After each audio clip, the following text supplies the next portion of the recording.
ওম অখণ্ড সংহিতা বা শ্রী শ্রী স্বামী স্বরূপানন্দ পরমহংসদেবের উপদেশ বাণী চতুর্দশ খণ্ড। অতিথি বিদায়। সারারাত্রি রেল ভ্রমণ ও চুয়াডাঙ্গা হইতে কয়েক ঘণ্টা মোটর ভ্রমণ করিয়া শ্রী শ্রী বাবামণি ঝিনাইদহ আসিয়া পৌঁছিয়াছেন। জামা খুলিতে গিয়া লক্ষ্য পড়িল যে একখানা চিঠি অনেক দিন ধরিয়া বুক পকেটে বসিয়া দেশ ভ্রমণ করিতেছে। শ্রী শ্রী বাবামণি ঝিনাইদহের উকিল শ্রীযুক্ত বামন দাস মৌলিকের গৃহে আসিয়াছেন। তিনি শ্রী শ্রী বাবামণিকে দ্রুত স্নানাদি সমাপনের জন্য অনুরোধ করিলেন।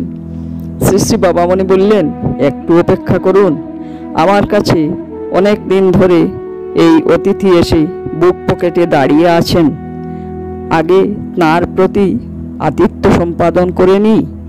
এই কথা বলিয়াই শ্রী শ্রী বাবামণি ঝড়ের বেগে পত্রখানার 2 পৃষ্ঠা ব্যাপী এক জবাব দিয়া তৎপরে স্নানে রত হইলেন। শিক্ষকের চিত্তমাধুর্য লাভ। স্নানাহারের পরে শ্রী শ্রী বাবামণি মাগুরা রওনা হইবার জন্য প্রস্তুত হইতেছেন। এমন সময়ে কুমিল্লা জেলান্তর্গত শিলমুড়ি নিবাসী জনৈক ব্রাহ্মণ যুবক কিছু উপদেশ যাচনা করলেন। তিনি স্থানীয় স্কুলে শিক্ষকতা করেন। শ্রী শ্রী বাবামণি বললেন, ছাত্রদের ভিতরে নিজের শিক্ষককে দর্শন করবে, স্নেহভাজনদের ভিতরে নিজের পূজনীয়কে লক্ষ্য করবে, শাসনের যারা অধীন তাদের ভিতরে তোমার যিনি শাসনকর্তা তাঁর উপস্থিতিকে চিন্তা করবে।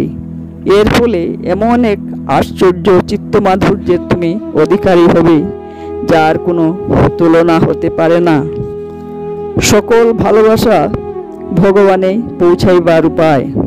বামন দাস বাবুর গৃহ পরিত্যাগের প্রাক্কালে বামন দাস বাবুর ভক্তিমতী সহধর্মিনী কিছু উপদেশ প্রার্থনা করিলেন।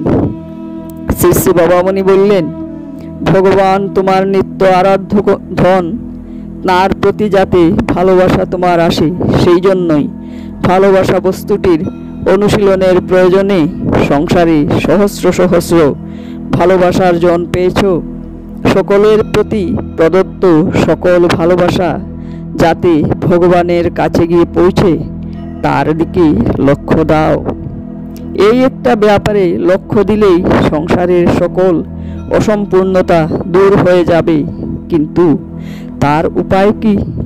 উপায় হচ্ছে যখনই যাকে ভালোবাসো সঙ্গে সঙ্গে মনে রাখো যে সে হচ্ছে ভগবানের নির্জন। তাকে ভালোবাসা দিলে সেই ভালোবাসা ভগবানে গিয়ে পৌঁছবে।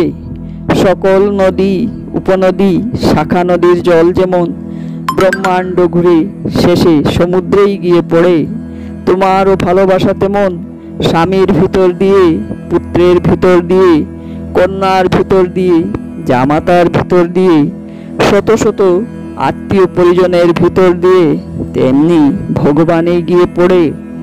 রাত্রি 10:30টায় শ্রী শ্রী বাবামণি নৌকা যুগে মাগুরা পৌঁছিলেন।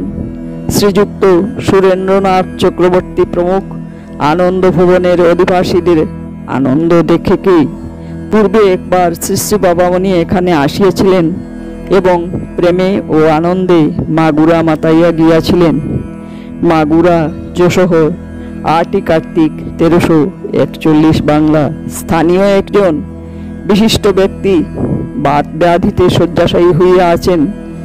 শ্রী শ্রী বাবামণি কৃপাপূর্বক তাহার গৃহে যাইয়া তাহাকে দর্শন দান করিলেন।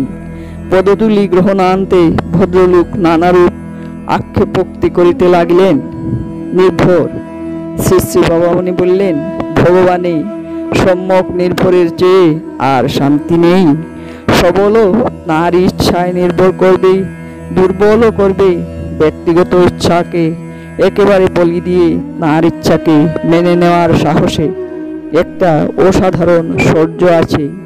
রোগশয্যায় পড়ে পড়ে সেই শৌর্যের সাধনা করুন। মন তাকে বিশ্বাস করতে চায় না, এই জন্য নির্ভরও আসতে চায় না। কেমন? এই তো আপনার সমস্যা। জোর করে বিশ্বাস করুন। সকল যুক্তি সকল বিবাদ পায়ের তলায় চাপা দিয়ে জবরদস্তি করে অন্তরের ভিতরে বিশ্বাসকে বসিয়ে দিন।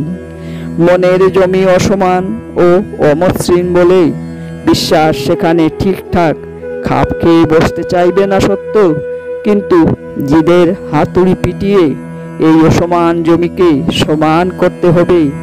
তার উচ্চাবচ বন্ধুরতা পিঠের চোটে দাবিয়ে দিতে হবে। তারপরে বিশ্বাসের আসন ওপরই নির্ভরকে বসিয়ে দিবেন।